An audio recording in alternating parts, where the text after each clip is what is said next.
అందరికీ ఆత్మ ప్రణామాలు. ముందుగా బ్రహ్మర్షి పితామహ పత్రిజీకి, స్వర్ణమాలమ్మ గారికి, వంశీకరణ్ మాస్టర్కి, సుకన్య మాస్టర్కి, సద్గురు మూమెంట్ ఛానల్ నిర్వహిస్తున్న మణిమాల మాస్టర్కి, ఇంకా అందరికీ, ఇక్కడ ఉన్న నిర్వాహకులందరికీ, ఇక్కడికి విచ్చేసి జ్ఞానాన్ని, సత్సంగాన్ని వినాలని వచ్చిన ప్రతి ఒక్కరికి మనస్ఫూర్తిగా శిరస్సు వంచి ఆత్మ ప్రణామాలు, కృతజ్ఞతలు. మై డియర్ ఫ్రెండ్స్, ఈరోజు మనం 8 వారాలుగా దైవీ సంపద గురించి చెప్పుకుంటున్నాం. ఈరోజు మేడే. ఈరోజు కూడా మనం దైవీ సంపద 9వ భాగాన్ని చెప్పుకుంటున్నాం. ముందు భాగాలు చెప్పుకున్నట్లుగా ఎవరైతే క్రితం జన్మలో జ్ఞానాన్ని సంపాదిస్తారో వారు మరు జన్మలో దైవీ సంపదలతో పుడతారు. ఈ దైవీ సంపదలు అనేవి మన ముందే ఉంటాయి. మనం ప్రతిరోజు దాన్ని పాటిస్తుంటాము, లేదంటే దానిని ఒక్కొక్కసారి పాటించలేకపోతాము. కానీ అవి దైవీ సంపదలని మనకు తెలియవు.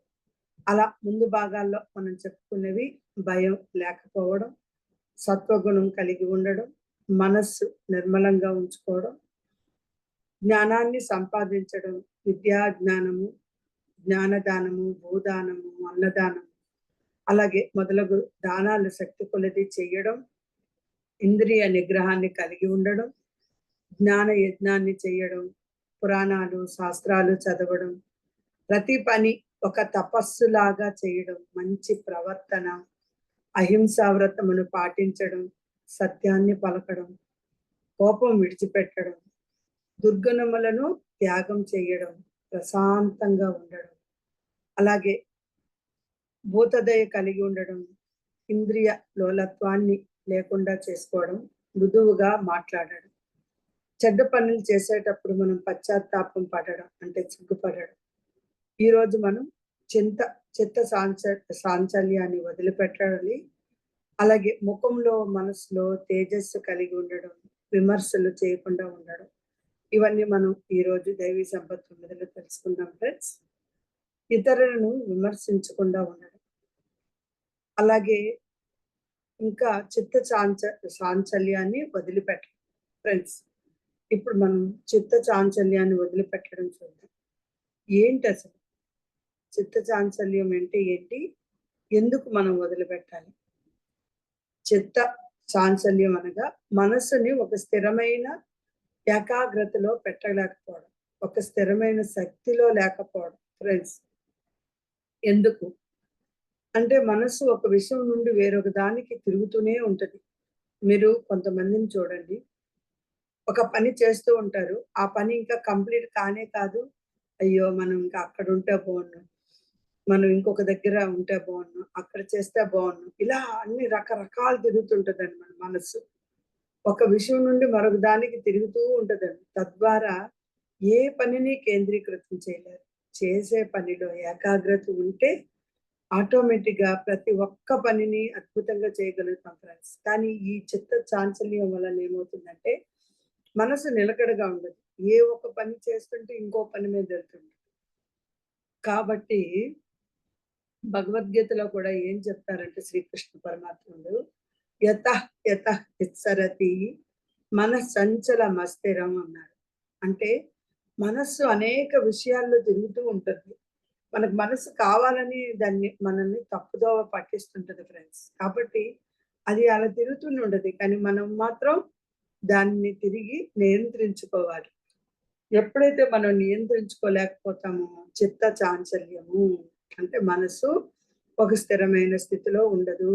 ఫర్ ఎగ్జాంపుల్, మనం ఇప్పుడు ఒక దగ్గర ఉన్నామంటే ఈరోజు ఒక పని చేయాలంటే ఈ పని కాకుండా ఇంకో పని చేస్తే బాగుండండి. ఆ పనికి వెళ్ళిన తర్వాత అయ్యో, ఆ పని కరెక్ట్ గా చేస్తామో లేదో, ఇంకొక పని చేస్తే బాగుంది. ఇలా మన పరిస్థితి మారిపోతూ ఉంటది ఫ్రెండ్స్. కాబట్టి దీనిని ముందు నియంత్రించుకోవడం అనేది చాలా గొప్ప విషయం అన్నమాట. అందుకే మనం ఎప్పుడు కూడా శ్రీకృష్ణ భగవానుడు భగవద్గీతలో అన్నీ చెప్పారండి. భగవద్గీత అంటే మనం శ్లోకాలు అనుకుంటాం. ప్రతిదీ మనం ఏది చెయ్యొచ్చు, ఏది చేయకూడదు, ప్రతిదీ కూడా భగవద్గీతలో ఉంటుంది. అదే యత ఇత్సరతి మన సంచలం అస్థిరం. మనస్సు అనేక విషయాల్లో తిరుగుతుంది. మనమే దానిని నియంత్రించుకోవాలి. మరి చిత్త చాంచల్యం వదిలిపెట్టకపోతే ఏమవుతుంది మరి? ఏ పని పూర్తిగా చేయలేరు. ఏ పని పూర్తిగా చేయలేరు. ఏదైనా పని ప్రారంభిస్తారు గానీ పూర్తిగా చేయలేరు. ఎందుకంటే అక్కడ మనస్సు నిగ్రత ఉండదు. మనస్సు ఏకాగ్రతగా ఉండదు. ఎంతసేపు వాళ్ళకి ఈ పని అంటే ఆ పని అలాగా జంప్ చేయడం వల్ల ఏమవుతుందంటే పూర్తిగా ఏ పని చేయలేరు ఫ్రెండ్స్. అలాగే ఆధ్యాత్మిక సాధనలో ఆటంకం కలుగుతుంది. ధ్యానం చేయడం గాని, భగవత్ చేయడం గాని సమర్థంగా చేయలేరు. ఎందుకంటే రకరకాల ఆలోచనలు. ధ్యానంలో కూర్చుండి గూడా ఆ ఆలోచనలతోనే ఉంటారు. మరి ఎలా ధ్యానం కుదురుతుంది ఫ్రెండ్స్? అందుకే మనసు ఎప్పుడైతే మనం నిగ్రహం పెట్టుకోలేమో మనకి ధ్యానం సరిగ్గా కుదరదు. ధ్యానం సమర్థంగా చేయలేరు. కొంతమంది చెప్తారు, నేను గంటలు గంటలు కూర్చున్నాను, 2 గంటలు 3 గంటలు కూర్చున్నానంటారు. కానీ ఆ మనస్సు నిబ్బరంగా ఉండదు. ఆ మనసు ఎక్కడికెక్కడికో తిరుగుతూ ఉంటది. అయ్యో! నేను ఆ రోజు ఇలా అనుకున్నాను కదా! అది చేయలేదే. అయ్యో! ఈరోజు ఇలా అనుకున్నాను కదా! లేదంటే పక్కింటి వాళ్ళు ఏదో మొన్నేదో అన్నారు అని బాధపడడం. ఇలాంటివన్నీ ఉంటాయన్నమాట. అది ఎప్పుడైతే ఉంటదో ధ్యానం ఎలా కుదురుతుందండి. కాబట్టి ధ్యానం ఎప్పుడైతే కుదరదో మీరు 10 గంటలు ధ్యానం చేసినా నిరర్ధకమే. అలాగే మనం అనుకున్నాం విమర్శలు. విమర్శలు ఎవరికైతే ఎప్పుడైతే మనం విమర్శలు చేయడం మొదలు పెడతామో, మనం ఎంత ధ్యానం ఎన్ని గంటలు చేసినా అది నిరర్ధకం అయిపోతుంది కదా ఫ్రెండ్స్. అలాగే ఇది కూడా మనసును నిగ్రహం పెట్టుకోవాలి. అలా లేనప్పుడు మనం నిగ్రహంగా ఉండేటప్పుడు 10 నిమిషాలు ధ్యానం చేసినా కూడా అద్భుతంగా ఉంటుంది ఫ్రెండ్స్. కాబట్టి ఇలాగా చిత్త చాంచల్యం ఎప్పుడైతే ఉంటదో ఆధ్యాత్మిక సాధనలో ఆటంకం కలుగుతుంది. అలాగే మనస్సులో స్థిరత లేకపోవడం వల్ల కూడా ఇలా జరుగుతుంది. అంటే ఎలా? ఏంటి మనస్సు స్థిరత్వం లేకపోవడం అంటే భయాలు. రకరకాల భయాలు. ఏదో ఏదో జరిగిపోతుంది. ఎక్కడో ఏదో అయిపోతుంది. ఎవరో ఏదో అన్నారు. ఇదే భయాలు. ఏదైనా ఒక దగ్గరికి వెళ్ళాలనుకుంటే అదే దాని మీదే కాన్సంట్రేషన్. అది మనం చెక్ చేసుకోవాలి ఫ్రెండ్స్. అది నిజమా? అబద్ధమా? లేదంటే మనం ఇప్పుడు అక్కడికి వెళ్ళడం కరెక్టా? ఇలాంటివన్నీ ప్రతీదీ కూడా మనం ఆ ఆధ్యాత్మికంలోకొచ్చిన తర్వాత ప్రతీదీ కూడా మనం ఒక చెక్ లిస్ట్ పెట్టుకోవాలి. అలాగా ఎప్పుడైతే మనం అలా భయాలుంటాయో, ఆలోచనలుంటాయో, ఆందోళన పెరిగిపోతుంది ఫ్రెండ్స్. కాబట్టి అలా ఆందోళన పెరిగినప్పుడు ఏమవుతుంది? బుద్ధి నాశనం అవుతుంది. బుద్ధి మాటలు వినదు. ఏ విషయం పైన దృష్టి నిలిపే శక్తి క్షీణిస్తుందన్నమాట. అంటే దేని మీద దృష్టి నిలపలేం. ఒక పని అద్భుతంగా చేయాలంటే, ఆ పనిని అద్భుతంగా చేయాలంటే ఏముండాలి? దృష్టి నిలపాలి కదా ఫ్రెండ్స్. ఆ దృష్టిని నిలపలేము. ఎప్పుడైతే ఆ దృష్టిని నిలపలేమో మనకి ఉండే శక్తి క్షీణిస్తుంది ఫ్రెండ్స్.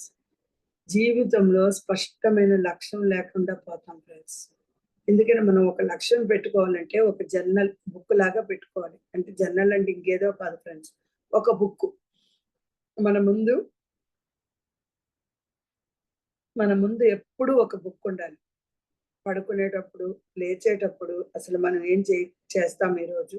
ఎలా మన జీవితం జరుగుతుందనేది రాసుకోవాలి. అలాగే పడుకునేటప్పుడు మనం రాసుకున్నది జరిగిందా లేదా? మనం ఇంకా ఏం చేయాలి? అద్భుతంగా ఈరోజు జరిగినందుకు కృతజ్ఞతలు అని చెప్పుకుంటూ మనము ఆ గ్రాటిట్యూడ్‌తో ఉండాలి ఫ్రెండ్స్. ఎప్పుడైతే అలా ఉంటామో మన దృష్టి కరెక్ట్‌గా ఉంటుంది. అలా లేకుండా ఏ విషయం పైన మనం దృష్టి నిలపలేదనుకోండి, ఆ శక్తి క్షీణిస్తది ఫ్రెండ్స్.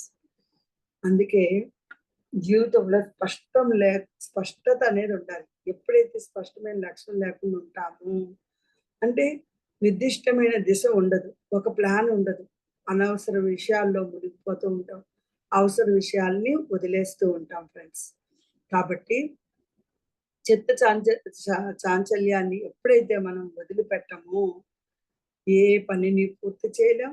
ఆధ్యాత్మిక సాధనలో ఆటంకం, అలాగే మనసులో స్థిరత్వం లేకపోవడం, అలాగే బుద్ధి నాశనం అయిపోవడం, జీవితంలో స్పష్టమైన లక్ష్యం లేకపోవడం జరుగుతుంది ఫ్రెండ్స్. మరి చిత్త చాంచల్యాన్ని ఎలా వదిలేయాలి? మరి వదిలేయాలనుకున్నాం కదా! మరి ఎలా వదిలేయాలి? ముందుగా మనం ఏం చేయాలి? ధ్యానం చేయాలి. ఎప్పుడైతే ధ్యానం చేస్తామో మన మనస్సు నిలకడగా ఉంటుంది. మనం ఎక్కడికక్కడ వదిలేయాలి. ఆలోచనలు వస్తూ ఉంటాయి.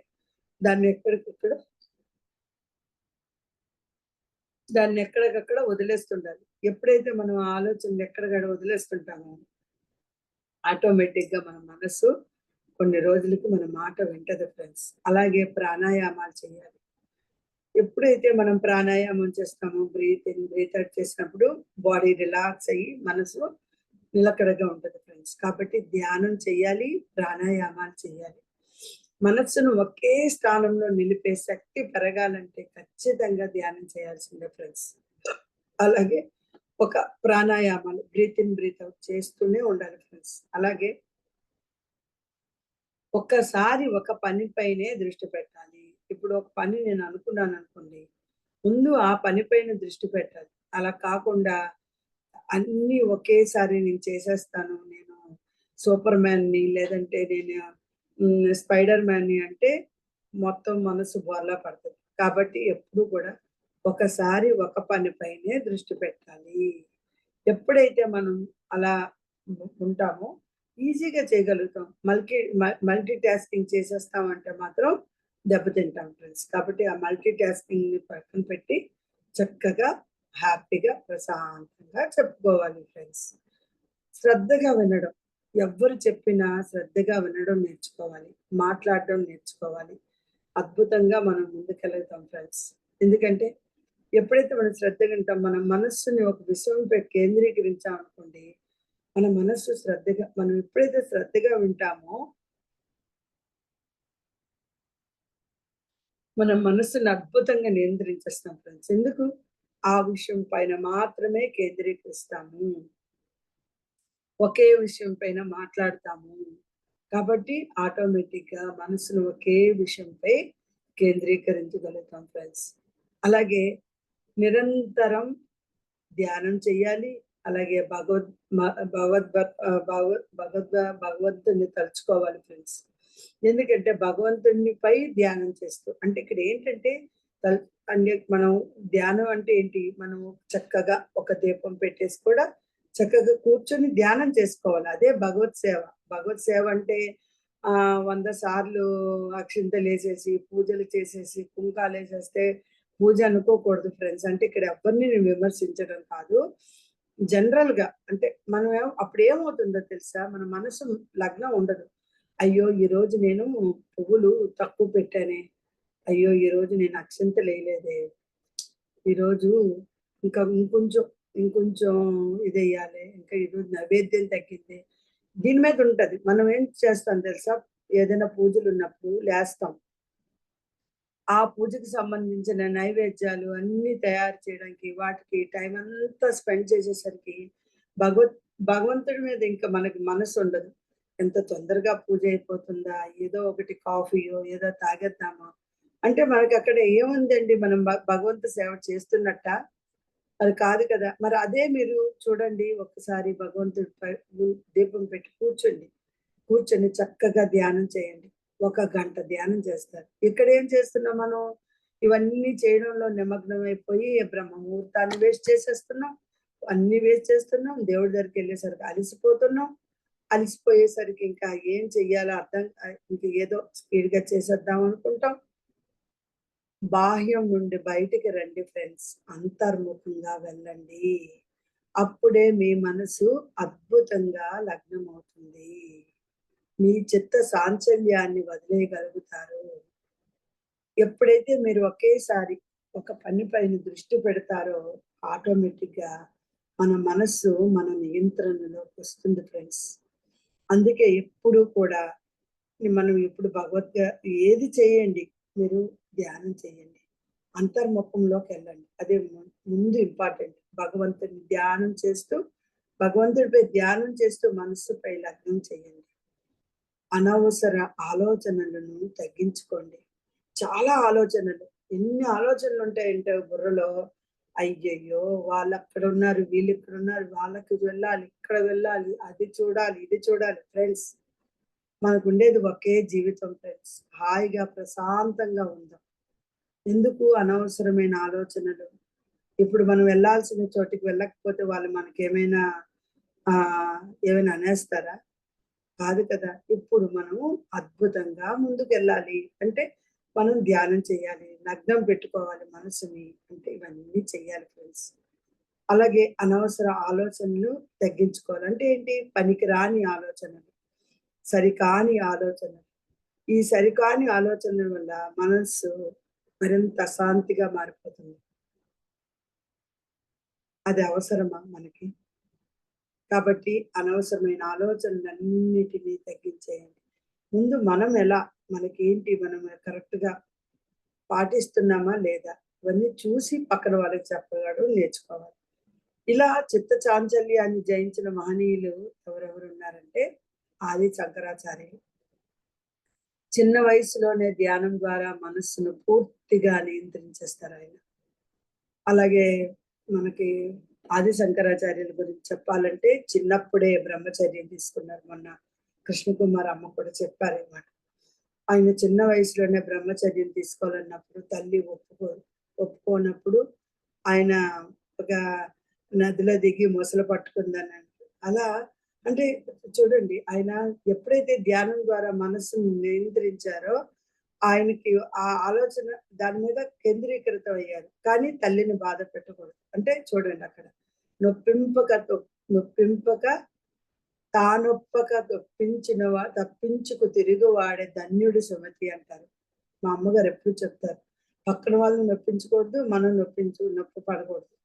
చేయకుండా చాలా చక్కగా దానిని మన మనస్సుని నిగ్రహంలో తెచ్చుకోవాలి అంటారు. అలా ఆది శంకరాచార్యులు తల్లిని ఒకవైపు బాధ పెట్టకుండా, ఇంకా తల్లి మాట వింటున్నట్టు ఉండి, తను ఏమనుకున్నారో అది చేశారు ఫ్రెండ్స్. కాబట్టి ఎన్నో ఆటంకాలు వస్తూ ఉంటాయి. వాటిని మనం చాలా అద్భుతంగా మనం ముందుకు తీసుకెళ్ళాలంటే, ప్రతి ఒక్కరిని మెప్పిస్తూ చక్కగా ఆ మనసుని నిగ్రహం చేసుకోగలగాలి ఫ్రెండ్స్. అలాగే పతంజలి మహర్షిని తీసుకోండి. మనస్సును నియంత్రించే ఎన్నో యోగ సూత్రాలు చెప్పారాయన. ఎన్నో యోగ సూత్రాలు రచించారు.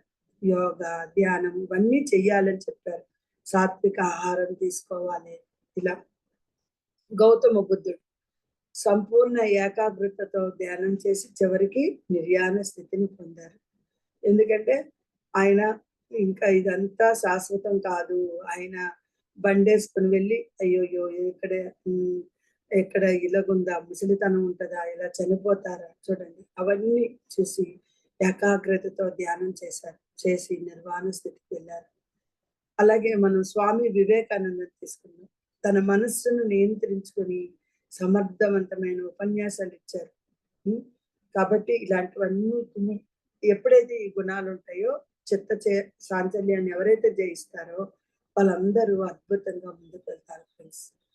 మరి దీన్ని వదిలిపెట్టడం వల్ల కలిగే ప్రయోజనాలేంటి? ఎలా చెప్తాం? ఏకాగ్రత పెరుగుతుంది ఫ్రెండ్స్.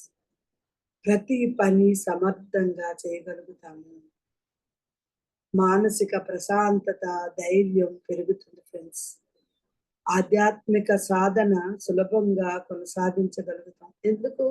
అంటే మన మనస్సును జయించాం కదా! అక్కడ ఎక్కువ ఆలోచనలు లేవు. మనస్సులో నిర్ధారిత లక్ష్యాలుంటాయి కాబట్టి వాటిని ఆ లక్ష్యాన్ని పొందగలుగుతాం.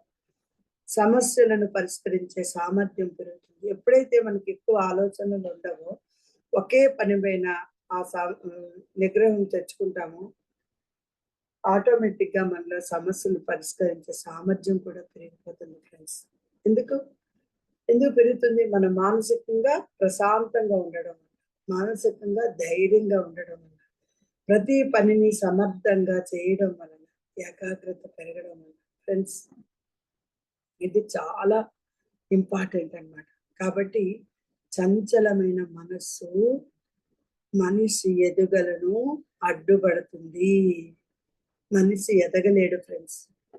ఎప్పుడైతే అలాంటి చిత్త చాంచల్యం గల మనసు ఉంటదో ఎవ్వడు ఏ మనిషి ఎదగలేడు. అది స్థిరంగా ఉన్నప్పుడు మాత్రమే నిజమైన విజయాన్ని సాధించగలుగుతాము. కాబట్టి ఫ్రెండ్స్ ఎప్పుడు ఏకాగ్రతతో ఉండండి. సమర్థంగా పనిచేయండి. మానసిక ప్రశాంతతను, ధైర్యాన్ని పెంచుకోండి. ఆధ్యాత్మిక సాధన సులభంగా కొనసాగుతుంది ఫ్రెండ్స్. మరి తర్వాత ఇంకొక దైవీ సంపద చెప్పుకుందాం. ముఖంలో, మనస్సులో తేజస్సు కలిగి ఉండడం. కొంతమంది ముఖాన్ని చూడండి ఎంత అద్భుతంగా ఉంటదంటే, అసలు తేజస్సు అంటే ఏంటసలు? తేజస్సు అనేది మనకెలా వస్తుంది? అసలెలా చెప్తారు తేజస్సని? తేజస్సు అంటే వ్యక్తిత్వంలో ప్రస్ఫుటించే దివ్య కాంతి. శరీరంలో, ముఖంలో కనిపించే ఒక విశేషమైన ప్రభావం. మన ఆరా కరెక్ట్‌గా ఉన్నప్పుడు, అలాగే మన ఆరా చక్కగా అద్భుతంగా ఇదైనప్పుడు, అలాగే కొంతమంది మనుషుల్ని చూసారంటే ఎవరికీ తిట్టాలని అనిపించదు. ఎందుకంటే ఎందుకు తిట్టాలనిపించదంటే, ఆ మొహంలో చూడగానే వీళ్ళ ఏదో ఒక దివ్య తేజస్సు ఉంది, దివ్య కాంతి ఉంది. మనం వీళ్ళని ఏమి అనాలని అనుకోరసలు ఫస్టు. అదేనండి తేజస్ అంటే. తేజస్ అంటే వ్యక్తిత్వంలో ప్రస్ఫురించే దివ్య కాంతి. మనము ఎంత వ్యక్తిత్వంతో ఉంటామో అంత బాగా ఆ కాంతి ప్రసరిస్తది ఫ్రెండ్స్. ఎందుకంటే ఏదిస్తే అదే వస్తుందంట. మనం క్షమిస్తే ఇతరులు మనం క్షమిస్తారు. మనం ప్రేమిస్తే ఇతరులు ప్రేమిస్తారు. అంతే కదా ఫ్రెండ్స్. మనం తిడితే ఇతరులు మనల్ని తిడతారు. మరి అప్పుడేంటి అండి తేజస్. ఎప్పుడైతే మనలో ఆ కోణం ఉంటదో, ఎప్పుడైతే అలాంటి వ్యక్తిత్వం ఉంటదో, మన శరీరంలో కూడా ఆ విశేషమైన ప్రభావం చూపించేస్తుంది ఫ్రెండ్స్. ఒక రకమైన తేజస్సు వచ్చేస్తుంది. ఫ్రెండ్స్, ఇది బాహ్య కాంతి కాదు.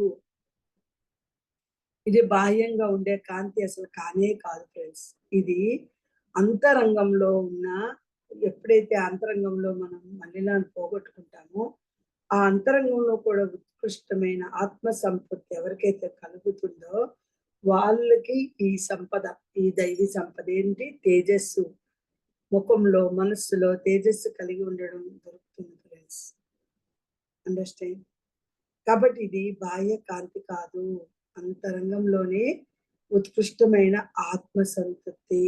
అలాగే భగవద్గీతలో కృష్ణుడు మహా మహానుభావుడు ఒక మాట చెప్తారు. తేజోష్మి విభవ సభో అంటే భగవంతుడు తన భక్తులకు ఈ తేజస్సును అనుగ్రహిస్తాడు.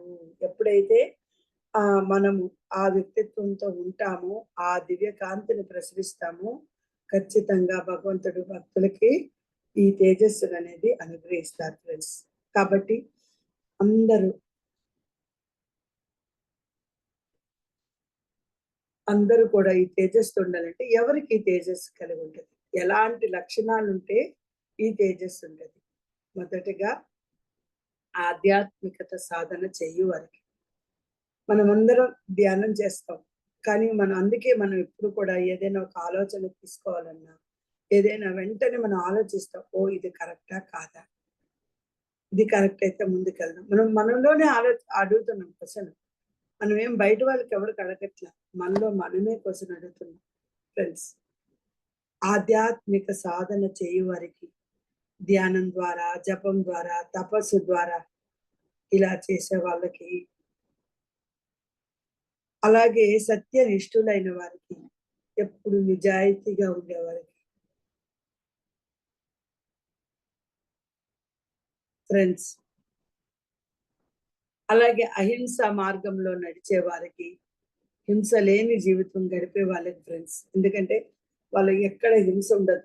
ఎంతో చక్కగా సాత్విక ఆహారం తీసుకుంటూ, మంచి మంచి ఆలోచనలతో నిజాయితీగా ఉండే వాళ్ళకి ఎప్పుడు కూడా ఈ ఇది మన ముఖంలో తేజస్సు తెలుస్తుంది ఫ్రెండ్స్. అలాగే నిష్కల్మషమైన మనస్సు గల వాళ్ళకి, హృదయం పవిత్రంగా ఉండే వాళ్ళకి ఫ్రెండ్స్. ఎప్పుడైతే మనం హృదయంలో పవిత్రంగా ఉంటామో, ముందు ఒకేలాగా ఉండాలి, ఒకేలాగా ఉండాలి. కొంతమంది ఏం చేస్తారంటే ముందు మనల్ని పొగుడుతారు. వెనక్కెళ్ళేసి ఏం చెప్పిందిలే ఏం చెప్పింది విమర్శ ఫ్రెండ్స్. కాబట్టి అలా ఉండకూడదు. అహింస అంటే ఎప్పుడైతే మనం కల్మషంగా ఉంటామో హృదయం పవిత్రమైపోతుంది ఫ్రెండ్స్. ధర్మాన్ని ఆచరించే వాళ్ళకి, న్యాయబద్ధంగా జీవించే వాళ్ళకి ఎప్పుడైతే మనం ఇవన్నీ పాటిస్తామో ఈ తేజస్సు వాళ్ళకి కూడా వస్తుంది. మనకి కూడా వస్తుంది. కాకపోతే మనం ఇంకా భౌతికంలో ఉండి ఇంకా కూడా నేర్చుకోవట్లేదు ఫ్రెండ్స్. ఎప్పుడైతే ఈ ధ్యా ఈ ఆధ్యాత్మికత సాధన ధ్యానం అన్నాం కదా! ధ్యానం చేయాలి. ఎప్పుడైతే మనం ప్రతిరోజు ధ్యానం చేస్తామో, ఆ సాధనలో ఉన్నప్పుడు మనం ఎలాగ ప్రశాంతంగా ఉంటాం కదా! ఆటోమేటిక్‌గా అంతా ముందుకొస్తది ఫ్రెండ్స్. కాబట్టి మనం ఏం చేయాలి? నిర్ నిర్ నిష్కల్మషమైన మనస్సు కలిగి ఉండాలి. అలా ఉండే వాళ్ళకి హృదయం పవిత్రంగా మారిపోతుంది. అలా హృదయం పవిత్రంగా ఉండే వాళ్ళకి ధర్మాన్ని ఆచరించడం అనేది చాలా ఈజీ. ధర్మాన్ని ఎప్పుడైతే ఆచరిస్తారో వాళ్ళకి కూడా ఈ ఇది తేజస్ అనేది వస్తుంది ఫ్రెండ్స్. అలాగే న్యాయబద్ధంగా జీవించేవారు వీళ్ళందరికీ ముఖంలో, మనసులో తేజస్సు కలిగి ఉంటారు ఫ్రెండ్స్. మరి ఈ తేజస్సుని మనం ఎలా పెంచుకోవాలి? తేజస్సు పొందాలంటే ఏం చేయాలి? మరి ఎలా వస్తుంది? ఇదేమన్నా వెళ్ళేసి షాప్‌లో కొనుక్కునేదా? కాదు. మన వ్యక్తిత్వం ద్వారా వచ్చేది ఫ్రెండ్స్. మనం ఎప్పుడైతే వ్యక్తిత్వంలో ఉంటామో, క్షమాపణ, కృతజ్ఞత వీటన్నిటిలో ఉంటామో ఆటోమేటిక్‌గా మనకి ఇది అద్భుతంగా పనిచేస్తది ఫ్రెండ్స్. ఎలా? ఈ తేజస్సు ఎలా కలుగుతుంది? అంటే ఫస్ట్ మనం ఎలా పెంచుకోవాలంటే శుద్ధ ఆహారం తీసుకోవాలి. ఏంటది? సాత్విక భోజనం. ఏంటి సాత్విక భోజనం అంటే సాత్వి చాలా చక్కగా వీలైనంత వరకు కూరగాయలు తినడం. అలాగే పచ్చి కూరగాయలు, అలాగే పండ్లు ఇలాంటివన్నీ తినడం. సాత్విక ఆహారం చేయడం. అలాగే ధ్యానం చేయడం, యోగా చేయడం. ధ్యానము చేయాలి, యోగా కూడా చేయాలి ఫ్రెండ్స్. ధ్యానం చేయడం వల్ల మనము మనస్సుని నియంత్రించుకోగలుగుతాం. యోగా చేయడం వల్ల యోగాసనాలు ప్రతిరోజు ప్రాణాయామం ఇవన్నీ చేయడం వల్ల కూడా మనకి మనసులో ఉన్న అవంతా కూడా పోతాయన్నమాట. నిగ్రహ శక్తి వచ్చేస్తది ఫ్రెండ్స్. మనం బ్రీత్ ఇన్, బ్రీత్ ఔట్ అని ఊరికే చెయ్యం. అది చేసినప్పుడు మనం చాలా శక్తివంతం అయిపోతాం ఫ్రెండ్స్. కాబట్టి అలా ఇంకా సత్యవంతులుగా ఉండడం. అది మనం చెప్పుకున్నాం ఇందాకే కూడా. సత్యవంతులుగా ఉండడం అంటే నిజాయితీగా ఉండడం. అబద్ధం, మాయా మాటలు మాట్లాడకుండా ఉండడం ఫ్రెండ్స్. అలాగే అహింసను పాటించడం. అహంకారాన్ని పూర్తిగా దూరంగా ఉంచి అబద్ధం, మాయా మాటలు అంటే ఇక్కడ ఏంటంటే మాయాజాలం ఉంటాయి. కొంతమంది మన దగ్గర ఒకటి ఎదురుగుండా అన్నాం కదా! ఆ మాయాజాలం మాటలు మాట్లాడకుండా ఉండాలి ఫ్రెండ్స్. కాబట్టి సత్యవంతులుగా ఉండాలి. అలాగే అహింసను పాటించాలి. శరీరానికే కాదు, ప్రతి దానికి కూడా మనం అహింసను పాటించాలంటే ప్రతి దానికి ప్రేమించాలి. ప్రతి జంతువుని ప్రేమించాలి. ప్రతి పక్షిని ప్రేమించాలి. ప్రతి ఒక్కదాన్ని ప్రపంచంలో కాదేది దేనికి అర్హం అంటారు. అంటే ప్రతీదీ మనకు అర్హత కలిగి ఉంటది. ప్రతీదీ మనకు హెల్ప్ చేస్తది. కాబట్టి అహింస పాటించడం. శరీరానికే కాదు, హింస లేకుండా మానసికంగా కూడా ఉండడం ఫ్రెండ్స్. నమ్రత మరియు కృతజ్ఞత కలిగి ఉండడం. నమ్రతంగా ఉండడం.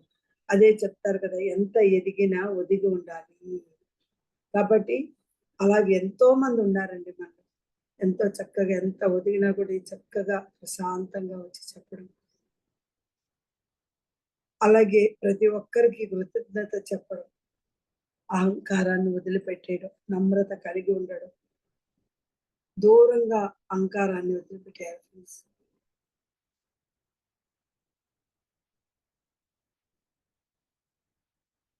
ఫ్రెండ్స్ అహంకారాన్ని దూరంగా ఉంచేయడం. కాబట్టి మరి ఈ తేజస్సుతో వెలుగొందిన మహనీయులెవరు? శ్రీకృష్ణుడు. అవతార పురుషుడిగా అద్భుతమైన దివ్య తేజస్సుతో శ్రీకృష్ణుడు ఎప్పుడు కనిపిస్తాడండి. ఎందుకంటే ఆయన ఎప్పుడు కామ్‌గా ఉండడు. విజయంలో తనొక్కలే ఉన్నప్పుడు కూడా ఎక్కడ పాండవులు కూడా అప్పుడు ఇదైపోయినప్పుడు ఇంకా అప్పుడు కూడా తను చాలా కూల్‌గా ఉన్నారనమాట. సరే చూద్దాం ఏం జరుగుతదో చూద్దాం అన్నట్టు. అందుకే అక్కడ అద్భుతంగా ప్రతీదీ కూడా విజయవంతంగా నడవడింది ఫ్రెండ్స్. అలాగే మనం శంకరాచార్యుని తీసుకోండి. చిన్న వయసులోనే గాఢమైన ఆధ్యాత్మిక జ్ఞానం పొంది తేజస్సుతో వెలిగిపోతాడు. ఎప్పుడైతే ధ్యానంలో ఉంటామో మనకు ఆటోమేటిక్‌గా అర్థమైపోతది. ఆరా అనేది ఒకటి ఉంటదని, ఇక్కడ మనం దాన్ని క్లీన్ చేసుకోవాలని కదా ఫ్రెండ్స్. అలాగే ఇక్కడ గాఢమైన ఆధ్యాత్మికలోకెళ్ళి జ్ఞానాన్ని పొందారు. అలాగే వివేకానందుని తీసుకోండి. స్వామి వివేకానందుడు మాటలు చెప్పినప్పుడే ఆయన తేజస్సు స్పష్టంగా తెలిసిపోతది ఫ్రెండ్స్. ఆయన ఏం చెప్తారనేది మనకి స్పష్టంగా తెలిసిపోతుంది. తర్వాత సాయిబాబా ఏది ఆశించరు. ఏది ఆశించరు. చక్కగా మానవాన్ని ప్రేమించడంతో పాటు అతని ముఖ కాంతి కూడా ప్రకాశిస్తుంది ఫ్రెండ్స్. సాయిబాబా, షిరిడి సాయిబాబా. ఫ్రెండ్స్ మరి అప్పుడు తేజస్సు వల్ల పొందడం వలన కలిగే ప్రయోజనాలేంటి? ఎందుకు ఈ తేజస్సును పొందాలి? వ్యక్తిత్వం మహోన్నతంగా మారడానికి ఫ్రెండ్స్. మనం వెళ్తూ ఉంటే ప్రతి ఒక్కరు ఆహ్, ఊరికే మా ఊరికే మనం ఏదో ఎక్కడో ఉన్నాం కదా! ఏదో అన్నామని పొగడడం కాదు. మనల్ని చూడగానే వాళ్ళు మనస్ఫూర్తిగా పొగడగలిగితే మనం విన్ అయినట్టే. మనం తేజస్సుని కలిగి ఉన్నా పర్వాలేదు, లేనా పర్వాలేదు ఫ్రెండ్స్.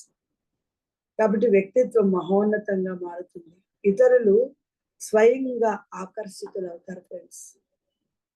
భయాన్ని తొలగించి ధైర్యం, ఉత్సాహం పెరగడానికి ఈ యాప్ ఇది ఇదనేది హ్మ్. ఈ తేజస్ అనేది ఉపయోగపడుతుంది. అసలు తేజస్ రావాలంటేనే ముందు మనం భయాన్ని వదిలేయాలి ఫ్రెండ్స్. ధైర్యంతో ముందుకుండాలి. ఉత్సాహం ఉండాలి. అంటే ఇక్కడ ధైర్యం అంటే ఏంటి అర్థం? అంటే మనం ఎప్పుడు భయం లేకుండా ఉండడం, ధైర్యంగా ఉండడం. ఆహ్, అలా ఉండేటప్పుడే మనకు ఉత్సాహం లేదు నాకేం లేదు. నేను బాగున్నాను అనుకోని మనలో మనం ముసుగులో గుద్దులాట చేసుకోకూడదు ఫ్రెండ్స్. అలాగే ఆధ్యాత్మికగా ఉన్నత స్థాయికి మనం ఎదగడానికి కూడా ఈ తేజస్ అనేది ఉపయోగపడుతుంది ఫ్రెండ్స్. శాంతి, ఆనందము, మానసిక ప్రశాంతత లభించాలంటే మనం ఖచ్చితంగా ధ్యానం చేయాలి ఫ్రెండ్స్. కాబట్టి తేజస్సు శరీరంలో కనిపించే కాంతి మాత్రమే కాదు. అది మనస్సు, అగ్ని యొక్క పవిత్రతను ప్రతిబింబించే ఒక లక్షణం అన్నమాట ఫ్రెండ్స్. కాబట్టి నిజాయితీ, ధర్మబద్ధత, భక్తి, తపస్సు, నిస్వార్థ సేవ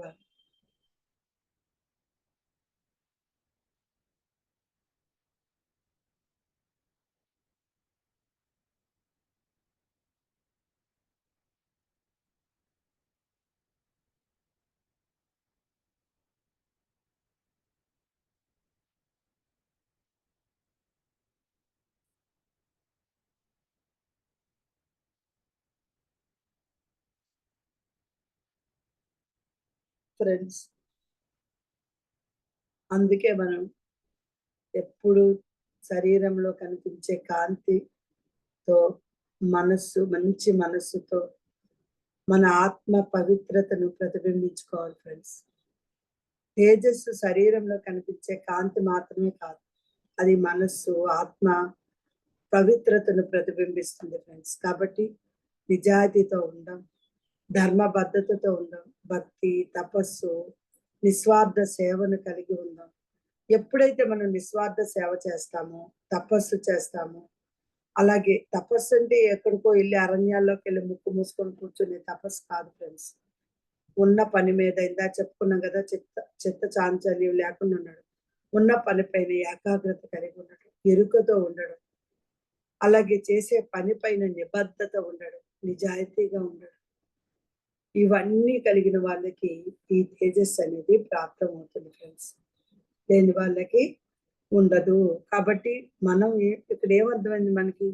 మనం ఏదైతే ఇస్తామో, మనం వ్యక్తిత్వంగా మనం మంచిగా పంచుకోవడం వల్ల అందరికీ అద్భుతంగా జరుగుతది ఫ్రెండ్స్. కాబట్టి మనము తేజస్సుతో ఉండడానికి మనం కూడా ప్రయత్నిద్దాము.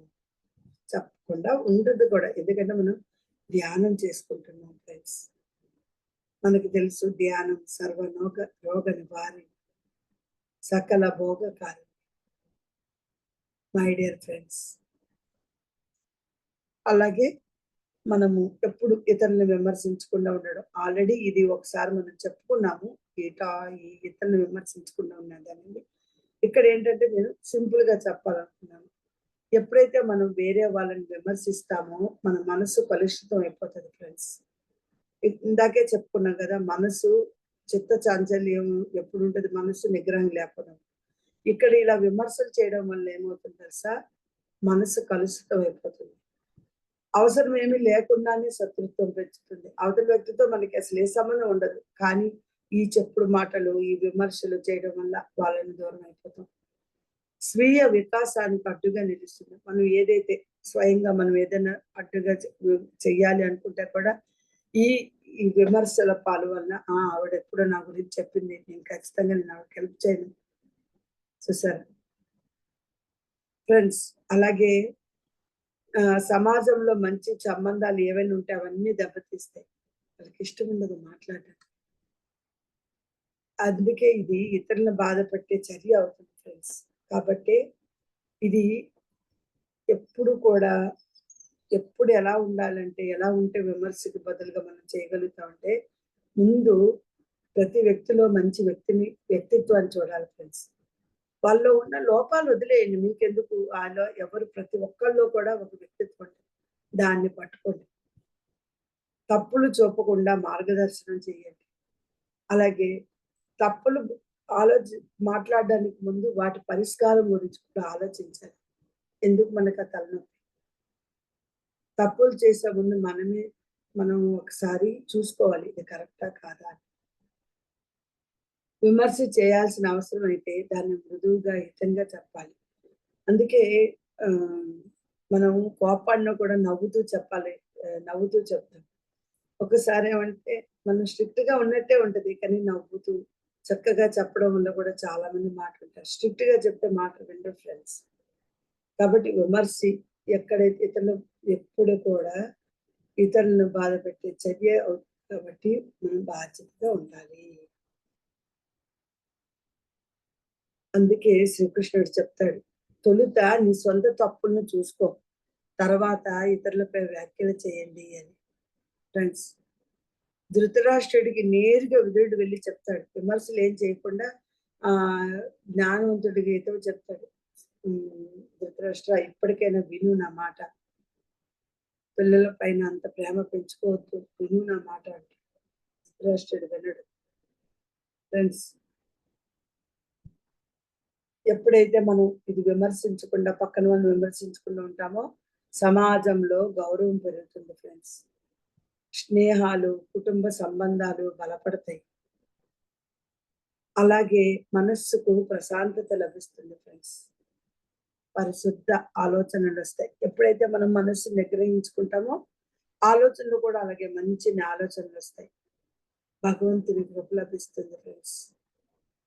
కాబట్టి మనం ఎప్పుడు కూడా విమర్శలు పక్కన వాళ్ళకి చేయడం అనే అలవాటుని మానేసుకోవాలి. ఇతరుల మీద దోషారోపణం చేయడం కన్నా ఇంకేముంటదండి. మన స్వీయ వికాసంపై దాన్ని దృష్టి పెడదాం. ఎందుకు వికాసం పనులు, దోషారోపణ పనులు చేయడం.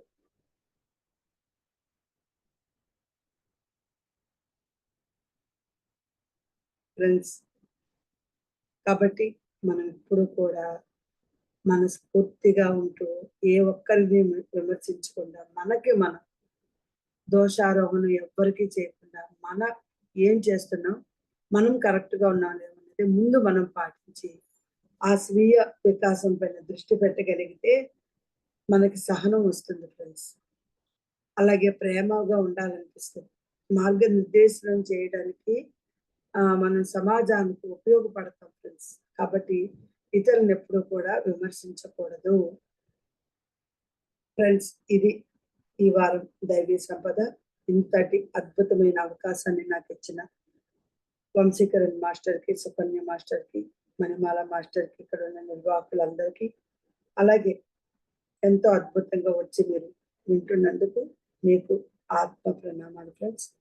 Thank you. Thank you so much. Thank you.